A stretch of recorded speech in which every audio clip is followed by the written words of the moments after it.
when I talk about health, this is something I've come to in the last couple years. I used to think of health strictly from a physical perspective. Mm. I no longer view it that way because that's limiting. That's only part of it.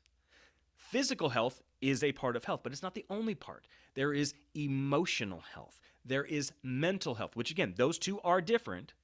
And then there is the spiritual side of that as well. All four components make up the totality of one's health. And if you lack in any one of those four areas, you're going to know it. And others are going to see it. Hey guys, this episode is sponsored by Tranquil Turtle Massage. Tracy over there, the founder, she's a small town girl from Montana, loves God, loves her family, loves her friends, loves working out, fishing, and camping. She has a passion for helping those in need and enjoys being creative with woodworking, crocheting, healthy baking, pottery, and cooking. Look, she began her massage journey back in 2010 where she graduated from massage school up in Anchorage, Alaska. She specializes in her signature massages, the Hanu Infusion and the Hanu Ashiatsu, as well as the gua sha and manual lymphatic drainage. If you're looking for a massage specialist and someone who can get you feeling good, go see Tracy down at Tranquil Turtle Massage. And while you're there, check out CDA Microblading, offering Coeur d'Alene's best tattoo brows, plasma fibroblast, tightening, and PMU services right there in the heart of downtown Coeur d'Alene. Make sure you book your appointment at pnwmobilemassage.com.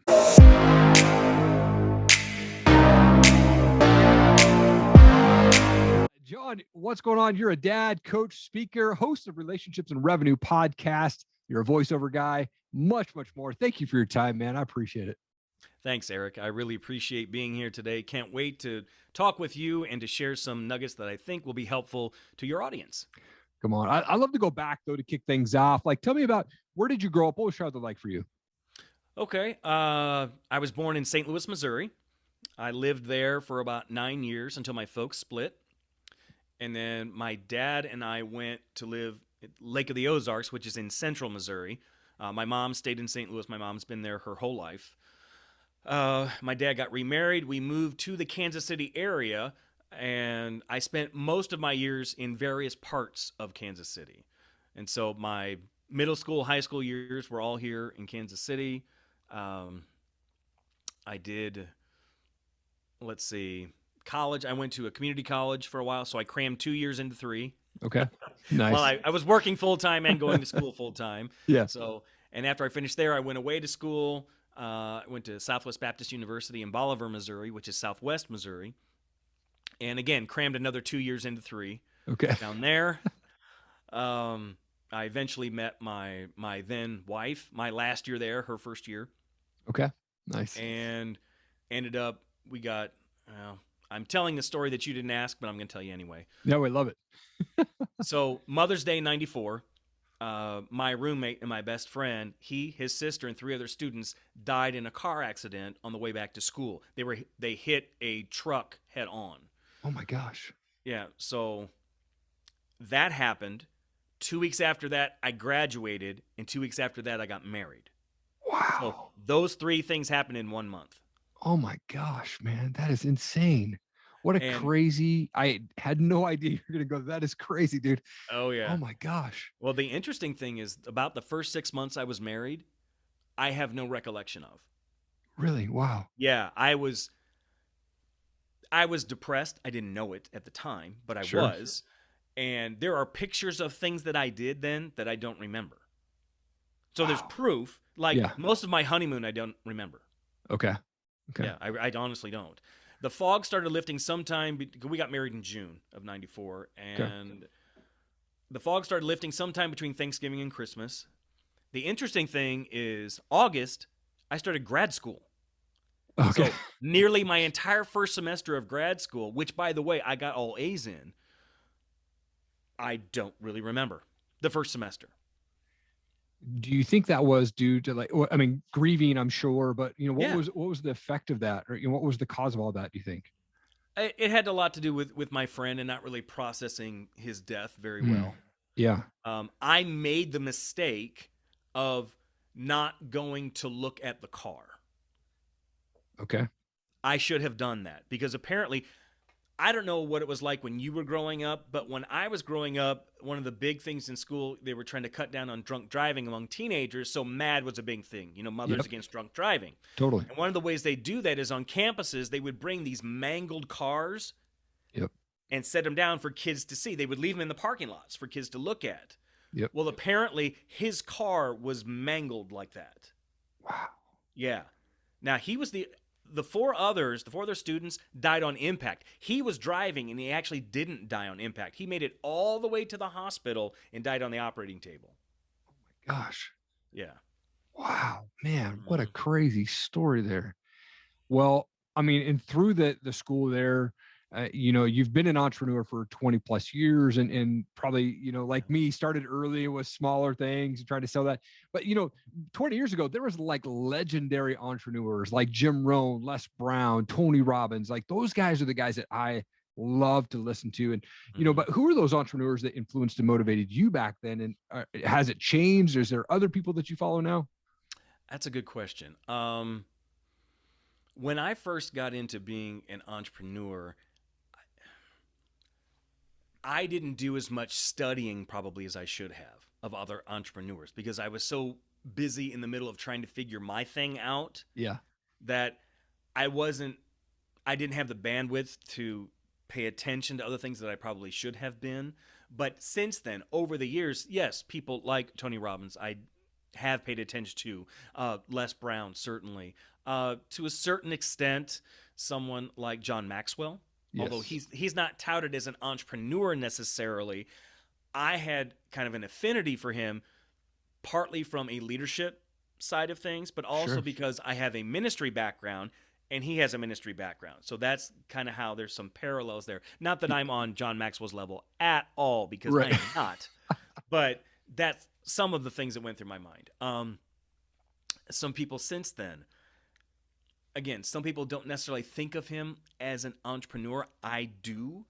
And that is Craig Rochelle, who happens to be the pastor of the largest church in America, which is called Life Church. Yeah. He has a podcast, which is one of my favorites, and I always listen to it because it comes out once a month. It's called the Craig Rochelle Leadership Podcast.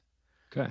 And one of the things I love about it, besides the fact that he talks about these timeless, amazing leadership and teamwork principles, if you didn't know that he was a pastor and you listened to it, you pretty much would have no clue that he was a pastor because he's so focused on leadership and teamwork and saying how that applies to your organization regardless of the size. Mhm. That's one of the things that I love about that particular podcast and what he does. Yeah. Um, Wow. I love paying attention to other entrepreneurs also who become authors. Mm.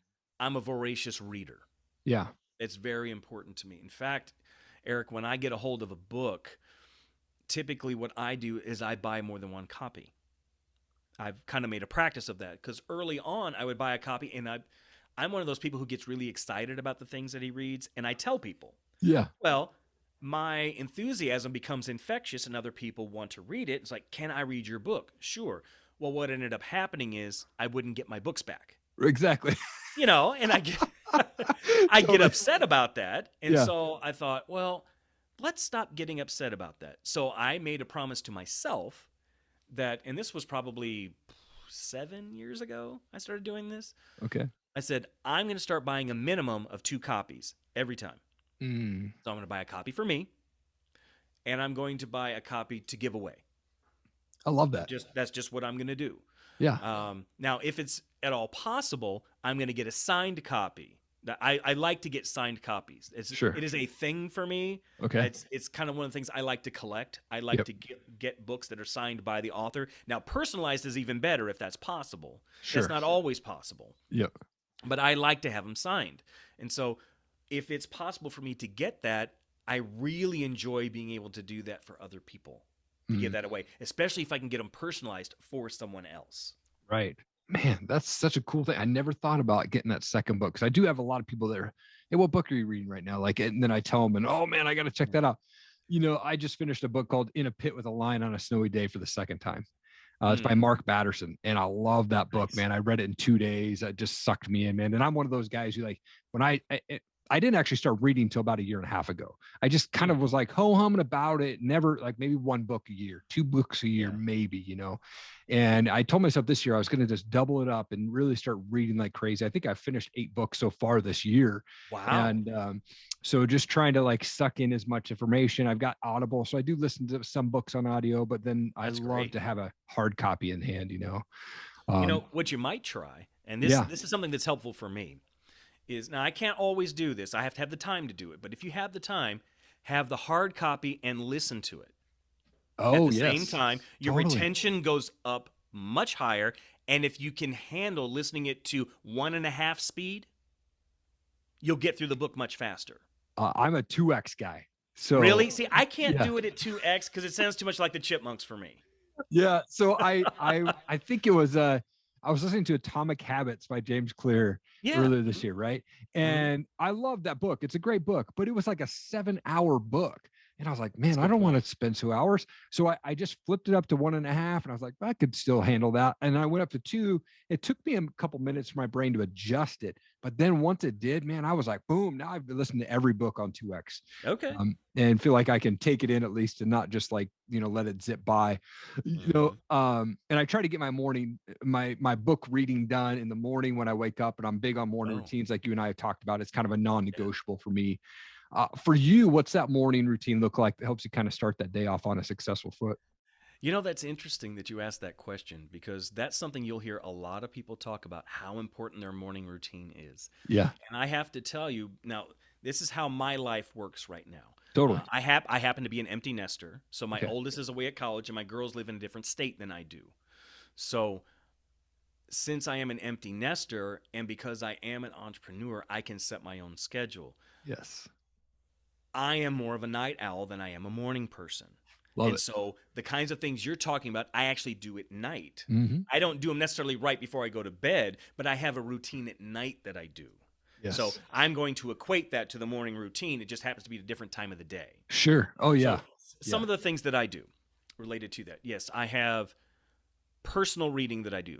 That's called reading for enjoyment. Now, I'm one of those people who's kind of weird in the sense that the things that I read for enjoyment are the things that also help me in business. Okay. Come on.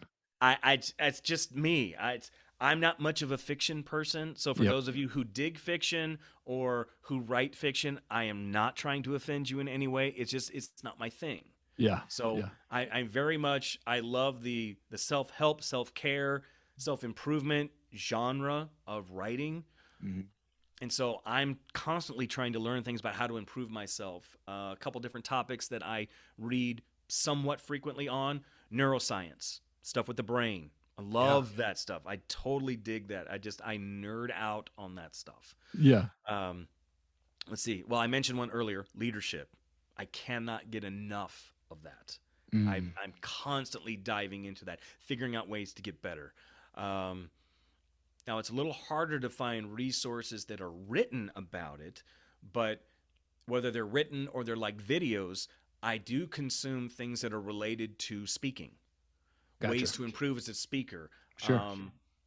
And tied in with that are things that are health related. Mm-hmm. So I focus a lot on that and trying to take care of my body. You asked part of my process. Exercising is certainly a part of my process that I do. Yeah. I exercise a minimum of 4 times a week for at least 30 minutes. Come on. So there is cardiovascular and there is weight training in that. Okay.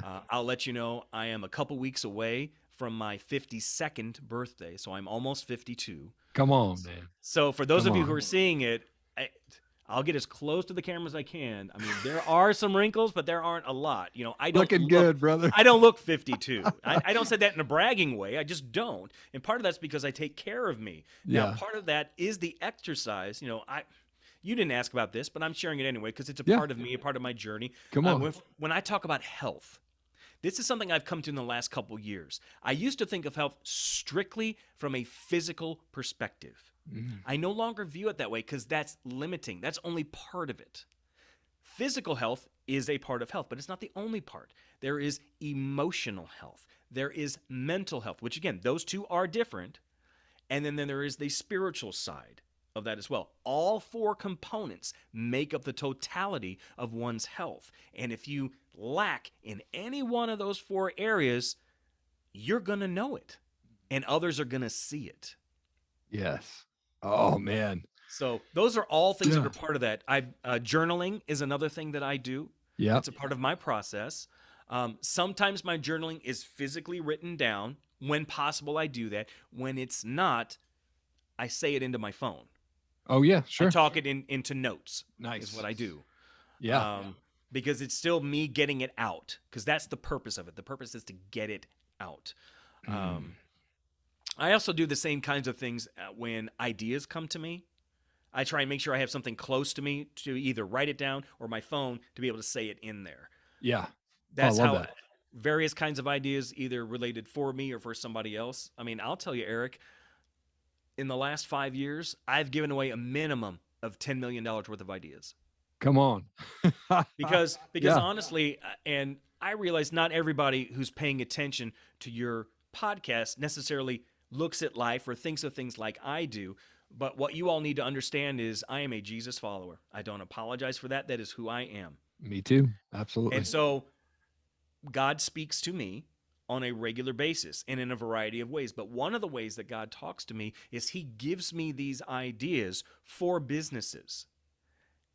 My job is to be a conduit, and that's it.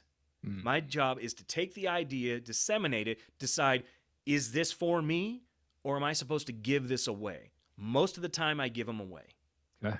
And that's what I'm supposed to do with them. And my job ends there. Now, that I had to learn. I didn't understand that at first because I would get upset if I would give an idea to someone and they didn't do something with it. And I began to realize that's not your job. Sure. Yep. Your job is just to, I think of it in those ideas like if you're in a track meet, in a relay. So you're just handing off the baton. Yep. That's all you're doing. So my job is to hand off the baton to the next person. I love that. And part of being an entrepreneur, you and I have had conversation about this, like we're both dads, and I absolutely love being an entrepreneur and a dad, and my kids get to see stuff and they've taught me so much. But for you, and I know you mentioned that you're an empty nester, but what is something that your kids have taught you that you've been able to implement as an entrepreneur? Oh, wow. That's a great question. Let's see. I guess one of the things that my kids have taught me is how important it is to be present in the moment. Yes. I love Now, that. initially that came in relationship to them about how important it is to turn off entrepreneur John and to turn back on dad in certain points. That's like, I have to let this go. I have to not pay attention to the phone. I have to not listen to that stuff. I have to not pick it up and to be solely focused on them and what they need and what they're going through to be present with them. And honestly, folks, one of the best things that you can do anytime you're with your family, if you're married, guys, hand your phone to your spouse. Just hand it off. If you're going out to eat, give it to her, let her put it in the purse. Now turn it off first and then give it to her. That way it's off. And nobody's reaching you during that time. That way you can be fully present in the moment and enjoy that time together. That's a huge one. And that's something that I have taken into my business so that I can do that for clients and potential clients. One of the things that potential clients, I think over the years have appreciated about me the most is that I treat them with respect, and I also try to treat them how I want to be treated in this way, Erik. Yes. What happens many times is I will deal with potential clients and I'll hear them telling me their story because, as you know, any entrepreneur who's worth anything knows that what they have, their service, their product, isn't for everybody. And you have to know that. And so you should be able to tell pretty quickly in a conversation with someone, because I can, that what you need is not what I have. And I will tell people that. It's like, I don't think we're a good fit here, whether that's coaching or if they're looking for me to come and do a speaking engagement, whatever it happens to be. But I never leave them there. That's the key point. I don't sell them something they don't need. I mean, I could. honestly, many Sure. times, Eric. I could be the speaker, I could be the coach for them, I could make the money if that's all I cared about, but I don't. I care about relationships and helping people. And because I do, and I want what's best for those folks, it's like, look, I'm not the right fit for you, but guess what? I'm going to give you two names. These are two people I know that I think would be great. Here's their contact information. I'll even go so far as to let them know you're going to be calling. Mm, Now, whether they call or not, again, not up to me. sure. I've done my job at that point. Yep. But what I feel like I'm doing is it makes me feel better about the situation. And I feel like I'm serving them well because I didn't just leave them there. Because I've been left there before by people who have said, I can't help you. And then it ended. The conversation was over. It's like, what do I do now? Right. Wow. Gotcha. I love that you do that though, because a lot of people, they'll say, I'm not going to help you, or, I can't help you with this. And then just kind of let the client be. And I think what they need to realize is, I'm so big on that too, is relationships, right? Like if I hand them off to somebody, they're going to remember that moment. They're going to come back to me if I need it, if they need my services again. Right. I love that, man. And I also am such a big, like, lover of podcasts, right? Like, and when it comes to clients, and I love hearing people's stories and things like that. And you've got an awesome podcast called Relationships and Revenue. I love this show, man. It's freaking awesome. You got great guests coming on your show. What is it about podcasting that you like, and how has it helped you in your business? Oh, goodness. Well, first I'll say my podcast was I started it 3 years after I should have. Okay. We always feel that way as podcasters. Long before I started it. Sure. But I started it, like right toward the beginning of the pandemic is when it started. And not because it was the pandemic, that was the timing of it. But, sure. The reason I started the podcast, it originally comes from a place of pain, honestly. The pain I'm talking about is my divorce. I was divorced April 1st, 2010. So for those of you listening at home, you heard that correctly. I was the April Fool that day. I can promise you that. But I knew because of that divorce, there were some things I needed to work on, that I needed to get better at for me, that if I wanted any shot at any kind of relationship with another woman in the future, there were things I needed to work on. So I did. I started doing that. I started getting better at it. And I started realizing that my pain wasn't just for me. My pain was actually for other people, because there was a purpose to my pain. My purpose was to help other people. Ultimately, one of the platforms that I use for that is the podcast. So pain leads to purpose, which leads to platform. So that's what I've done with it. So in Relationships and Revenue, initially the goal with the podcast was to help men get better at their most significant relationships at home, so they could in turn be better in their business relationships. Because that's one of the major areas where I screwed up. And I don't want to see another guy get divorced. Yeah. Because, Eric, my divorce was preventable. It was. Yeah. And most are. Yep. The problem with most of us as men, when we begin to realize something's wrong, we're on a train. The train's been going along for a long time. We're getting ready to go over the Royal Gorge. The problem is that a third of the way over the Royal Gorge, the rest of the bridge is gone, but we can't see that. We figure it out when we see that it's gone on the edge. Wow. One of the great things, I guess, as a result of me going through that, is I have the eyes to see that now. Sure. I can see that for other guys, what's going on with them in their lives, in their relationships. And I can see things that they can't, because I remember what it was like when I couldn't. Man, that is so unbelievable. And it's so good, because I know a lot of men, guys that I grew up with, people that I've known for 20 plus years. They've both gone through multiple marriages and divorces now, and I know that they could have been preventable had they had different things or different tweaks or, in the relationship. Man, that's so true. I think, my wife and I, we're celebrating 17 years this year in 2022, man. Yay. And, it's been a fun journey. Not every day is rainbows and sunshine, man, but they're not. You work through that, and and so it's one of those things, man. And I think we're just in a really good spot right now, and it's a good year. And man, we're excited about what this year is going to bring. I love to finish my show off with some fun questions. Okay. But I'm a big music guy, so I love to ask the question, like, what's a favorite band for you? Who do you like to listen to? Oh goodness. I don't know how many of your listeners will know this band, but Striper is probably Come my favorite on. band. Yes. Oh yeah. They've Come been on. going for over 30 years, folks. Yes. Actually, closer to 40 now, but Yeah. Oh and man. actually they have a new album coming out this year. It's so good to see these bands popping back in, man. Oh yeah. Yeah. I'm excited. My dad has seen them live many times. I saw the lead singer play an acoustic set one time as a kid. My dad took me to see him in a Bible Nice. bookstore. Michael Sweet is his name. Michael Sweet, yes. Yes. And I remember it was an outside, like, covered tent area, and it was Yeah. cool just to see him do an acoustic set there, Oh yeah. just a solo show. Oh, for but sure. no, that's awesome, man. Yeah, I haven't heard Striper name for a long time, man. Those guys are so good. Yeah. I've actually had his lead guitarist, Oz Fox, and his wife, Annie Lobert, on my show. Come on. That is Yeah. amazing. That is amazing. John, I love what you're doing, man. You are changing lives. And man, it's such an honor to have you on my show. And I'm honored to call you friend. And thank you so much for taking time out of your day and joining me on the show, man. Truly an honor.